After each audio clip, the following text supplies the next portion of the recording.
So now, number 5. That's if it's metabolic acidosis. So only applies if you're in metabolic acidosis. We're gonna divide you into anion gap metabolic acidosis or non-anion gap metabolic acidosis. And that's it, very simple. But in the ICU, you can't determine the gap without looking at the albumin, because people have low albumin and stuff like that. It's a little bit different than the ER when somebody comes with DKA, but in general, that's the right way of doing it. So the albumin affects your, it's a negative ion, so it affects your anion gap, and anion gap is basically the gap between the positive ions that we measure minus the negative ions that we measure. There's some ions that we're not charged, we're neutral.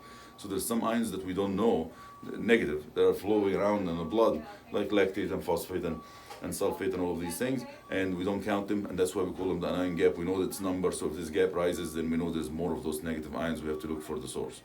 So that's the whole thing about the anion gap.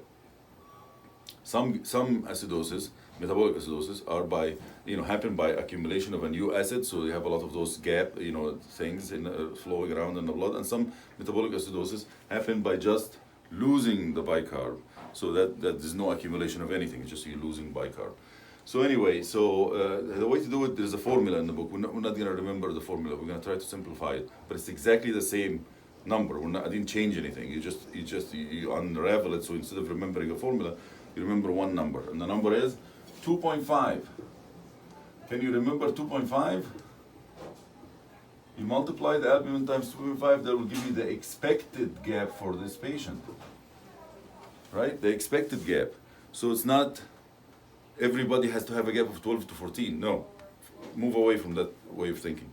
Just albumin times 2.5, that'll give you the expected gap for you. So if your albumin is 2, your expected gap is 5.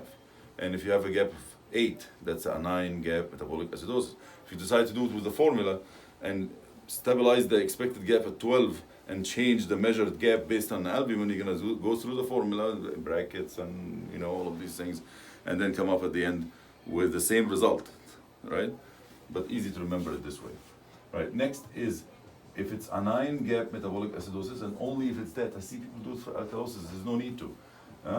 Pure or mixed.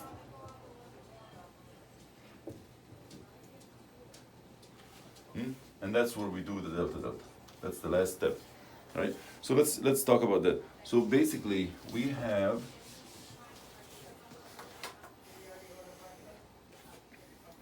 a patient with this. Okay, so 72230, right? Bicarb of 4, anion gap of 20, albumin of 2. So if we go through it quickly, this is acidosis. Respiratory and metabolic, they're both going down in the same direction, so it's metabolic. I'm not going to do number 3, we're going to go to number 4. Is it compensated or partially compensated? Partially compensated, right? And then we're going to jump here. We said it's metabolic acidosis, so we have to find this anion gap or non-anion gap. So what's the expected gap for this patient? 2 times 2.5, that is 5. That's the expected gap for the patient, right? And then, so now, is it anion gap? Yeah, of course. The anion gap here is 20, so it's anion gap metabolic acidosis. Then we're going to go to number 6. And that's where we're going to find out if the anion gap is pure anion gap or there's another disorder with the anion gap. So now we said the expected gap is 5. So let's start. The first thing that you need to do in this, and just the one thing that you need to remember, we're not going to do formulas. There's a formula for it, but we're not going to do it in formulas. Just do it in your brain, like 4th grade elementary school people. So basically, just look at the bicarb. The bicarb is the final product. The gap and the loss of the bicarb and the increase in the whatever, all of these things affect what? Affect the final product is the bicarb. So think about the delta change in bicarb first, and then the delta change in gap after. So the bicarb first. So the first thing you do, the delta change in bicarb. How much change in bicarb? 24, the normal, minus 4, that'll give you 20. And then changing gap, right? 20, the gap is now minus 5. That's the expected gap for those patients. and that's equal 15. Right? So the change of bicarb, that's the way I think about it. Change of bicarb is 20. 15 of it is explained by the change of gap. So what explains this 5? The non-gap. A non-gap metabolic acidosis. So this guy has a mixture, it's a mixed disorder, and the mixture is between anion gap metabolic acidosis and non-anion gap metabolic acidosis because it did increase the bicarb change. So are we doing this just so we can spend our free time doing these calculations, or do we benefit from it in patients? So we made a mistake when I was a resident. I didn't know anything about this, and my attending didn't know anything about this, and he was a bicarbophobe, so he doesn't like to give bicarb. We had a patient who comes in, old guy, lactate of 10, pH loss in the 7.2s, and acidotic obviously, so it was like crazy, kind of tunded and stuff like that. And we resuscitated him using a lot of normal saline, because at that time we were using what? Normal saline. We gave a lot of normal saline, and then the pH stayed at 7.2, but his lactate was, for some reason, 2.5. So obviously, we didn't know anything, so we said intractable acidosis, and we talked to the family, and we made him CMO. That's crazy. That is crazy. Of course, this guy is having what? He's having a change in his percentage of non-gap acidosis. So yesterday, when he had the lactate, right, his anion gap was probably, acidosis was the majority of this bar.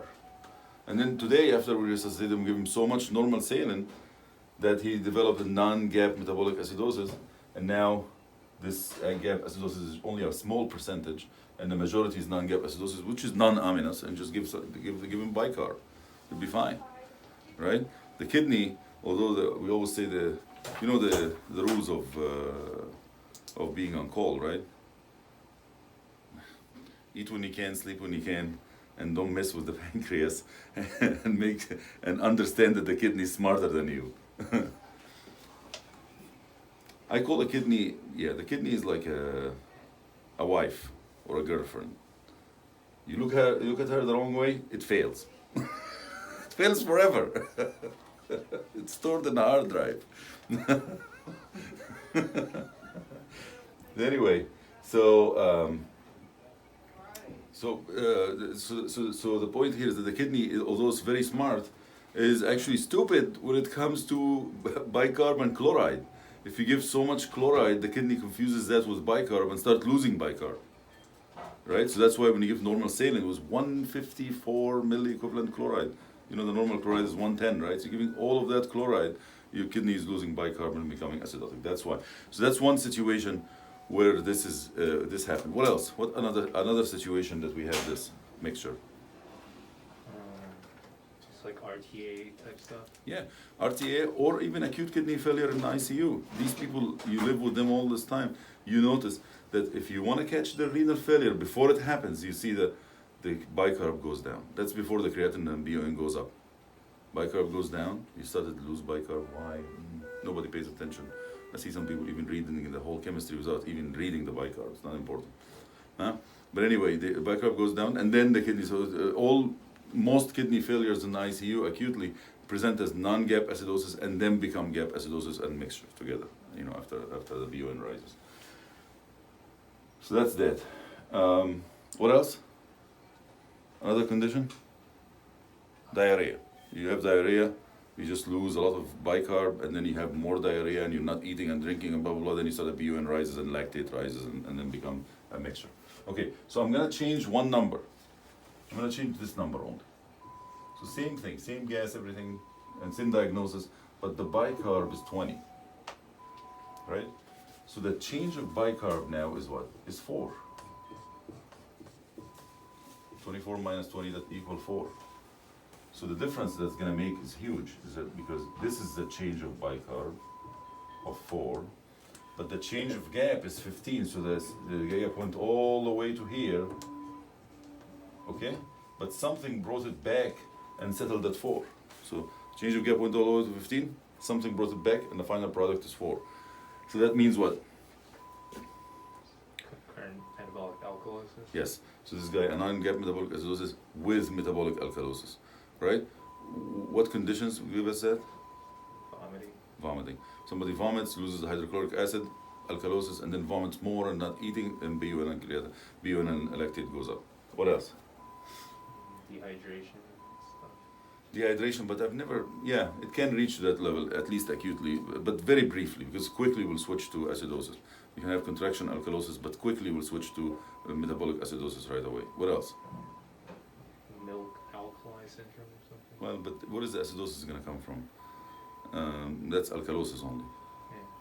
Yeah. Yeah, so we need something that will give us, the opposite of what you said. DKA patient comes in with metabolic acidosis, anion gap metabolic acidosis, but then vomits interactively. Then, of course, same thing will happen. It will mix, right? What else? COPD patient. It will screw up this equation because his normal number is not 24 on the bicarb. So he looks like he's having alkalosis with the acidosis, right? And he does have alkalosis with the acidosis when you do the equation, right? Or the professor is giving bicarb. If I start giving bicarb to the patients, then of course I'll skew this value.